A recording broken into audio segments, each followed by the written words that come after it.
So that brings me to some other thing I was curious about. How do you think the workplace is, or rather, how do men and women navigate workplace issues differently when they've both been divorced?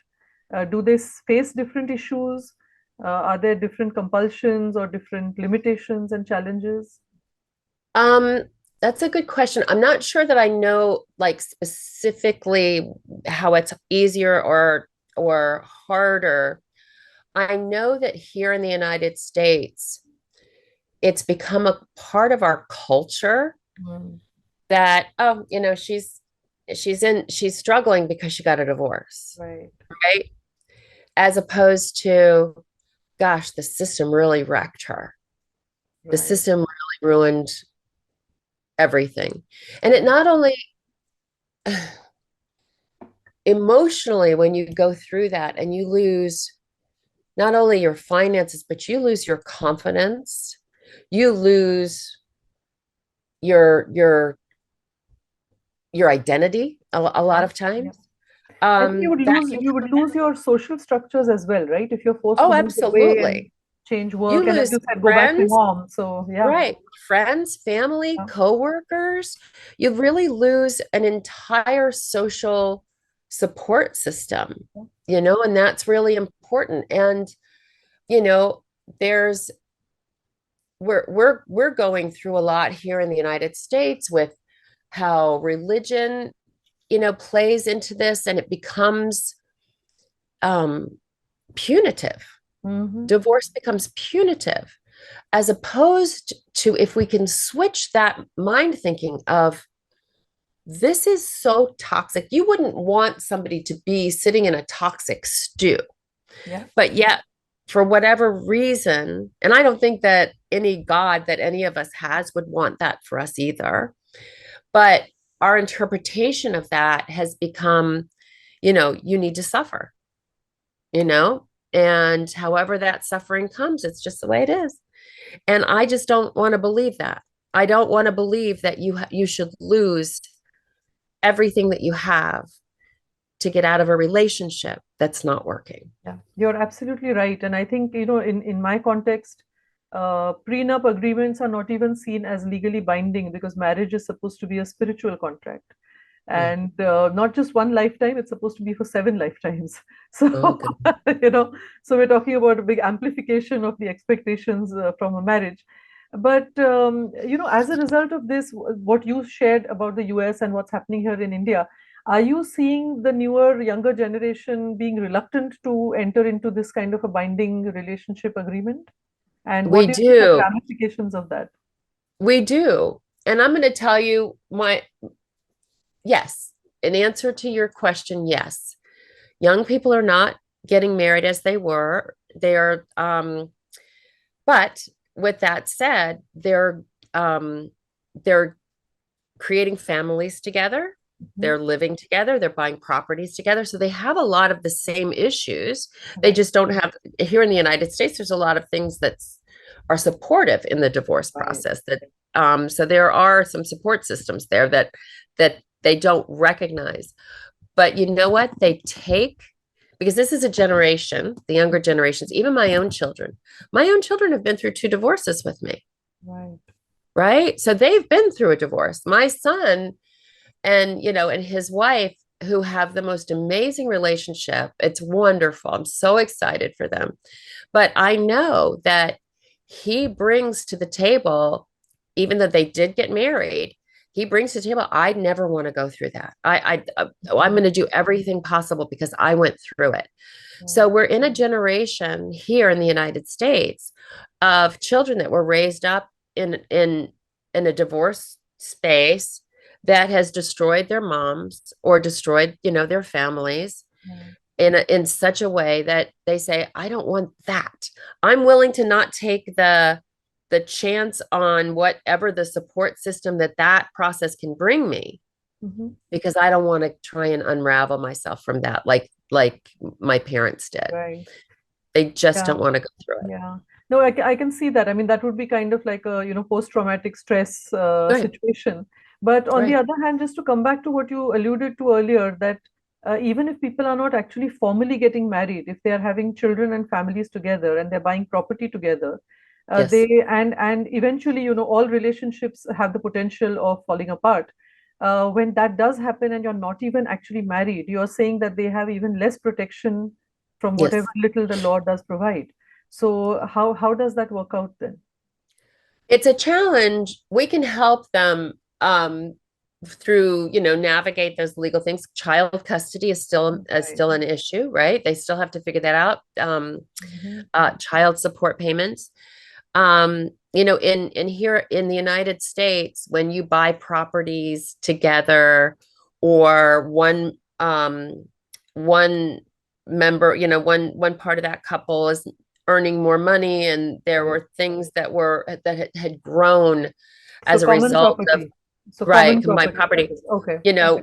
When you're divorcing, that becomes Right. 50-50. When you're not, that's more of a challenge. Right. Um, and and there's no protection in that. Right. So, but like I said, they're willing to take that chance now because of the toxicity of the process of leaving. Right. So why would they?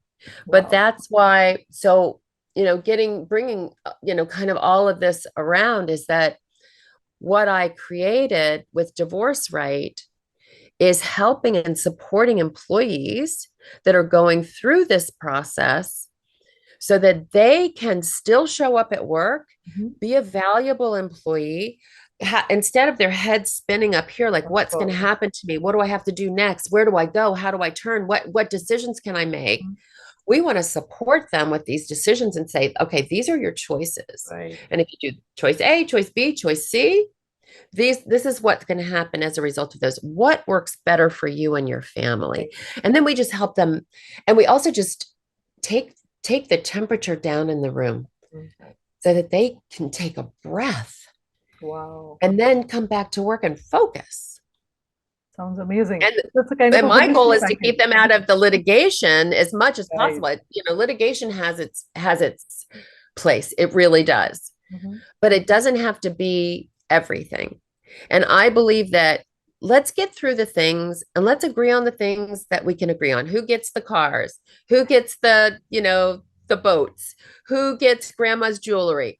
All of Right. that stuff. Let's get that out of the way so that we can really talk and talk kindly about what happens to the other things. And Wow. maybe just be one or two things that may be this.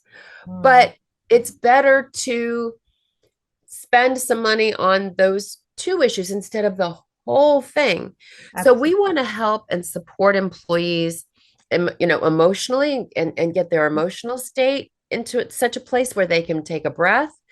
We want to support them with some legal options that so they don't make the most toxic decision. Right. And then we want to help them, find out financially Mhm. what's going to be the best option for everyone. And that may be, they may have to sell their homes. They may, have to look at different career paths Right. um, to support them. And we can help them with all of that, Wow. and give them the support that they need so that they are a better employee. They miss less time at work. They're more able to be focused. They don't have the distractions, the phone calls, the answering the emails, and Zoom sessions with attorneys and depositions and all of those things. We can keep them out of that to Wow. such a large degree that they make a better employee, So it's you like a know? one stop shop. So once the decision has been taken, the next best Right. decision is to come and work with you. Right. Well, we don't act as divorce coaches and consultants. We don't act as we're not their lawyer, we're not Right. their financial advisor. We just guide and direct them down Right. the path that's right Absolutely. for them. It may Absolutely. not be right for you, it may not be right for me, but it's what's right for their family.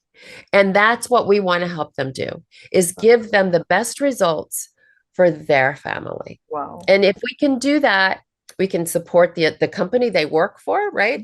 That's producing a better, happier employee, and a less Mhm. stressed employee. Um, and and that they are just happier people that can move forward. That this, let's face it, this is not a great process. It's never going to be good. It's never going to be something to be celebrated and all of those things. But it can be easier. It can be kinder and gentler, and it can be something that has dignity in the process. That's And very that's what we powerful. hope to provide. Very profound, Vicky, and very powerful. So, just to kind of, I think you just really given us a beautiful overview of what is the potential or a utopian kind of a possibility. That when this much wanted and much celebrated marriage has kind of run its course, how can we move? As I see it very similar to the conscious uncoupling program. How can Mhm. we go our separate ways, not with more trauma, but with more healing and peace, Yes. and therefore the potential for a happily even after. So I would just want to ask you in closing, what advice would you have for us in India, way behind the curve of the US right now in terms of the divorce rate, and also, as I said, prenup agreements not being legal, and the whole baggage that we have of socio-cultural expectations.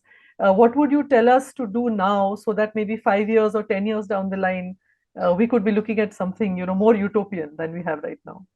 I think from my perspective, and we have the same issue here we have religious issues here that cause shame, Hmm. but that we remove that veil of shame around relationships that don't work. Right. And we accept that um, sometimes stuff just doesn't work. Hmm. We've given it our best shot. And despite that, it's toxic.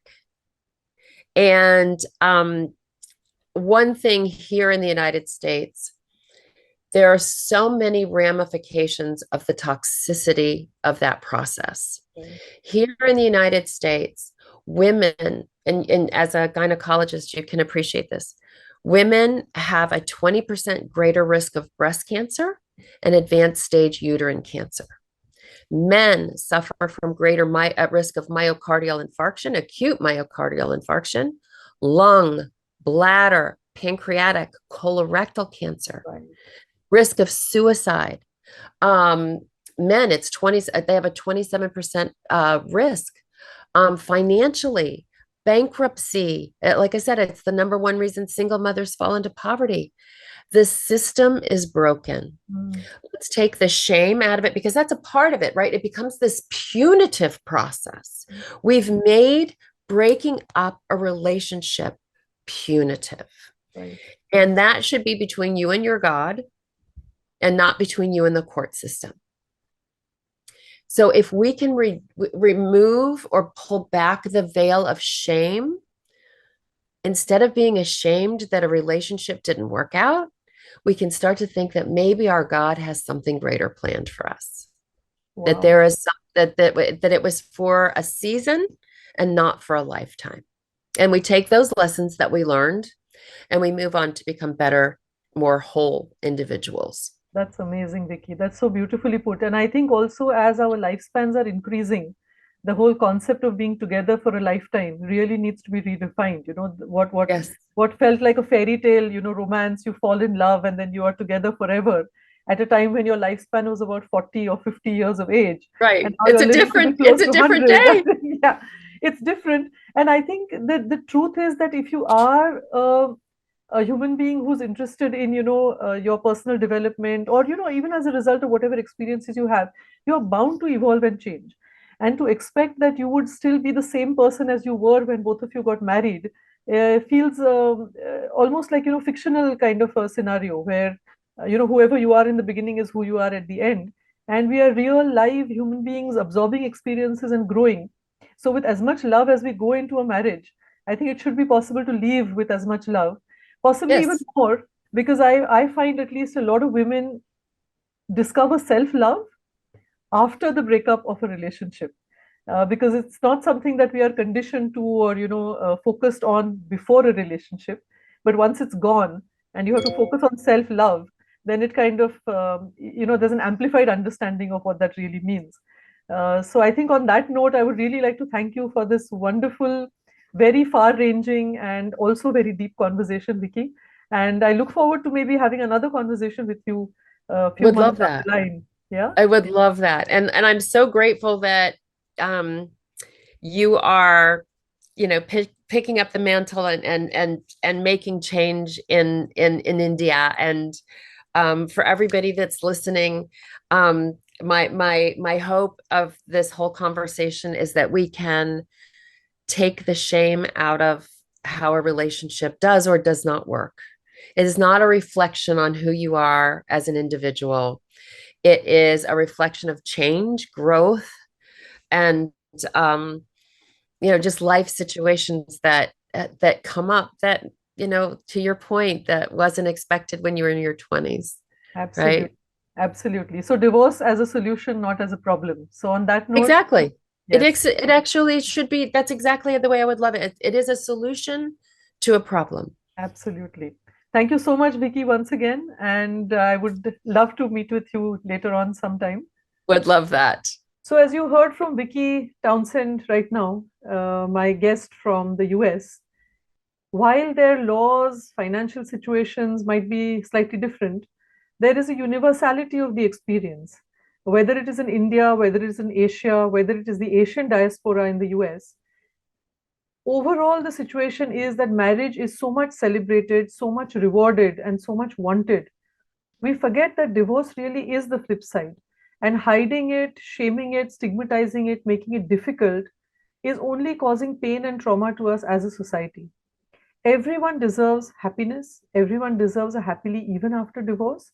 And the easier we make it for people to separate when they are no longer finding happiness together, the better off they will be, the better off their children will be. And as a result of all those positive energies, the better off our society will be. So here is my appeal for everyone who is planning or going through a divorce or knows someone who is. Definitely encourage them to invest in the conscious uncoupling program. Even if we can't change the system right now, at least on individual levels, we can help ourselves to do better. Signing off, thank you very much, Dr. Suchitra, the divorce doctor.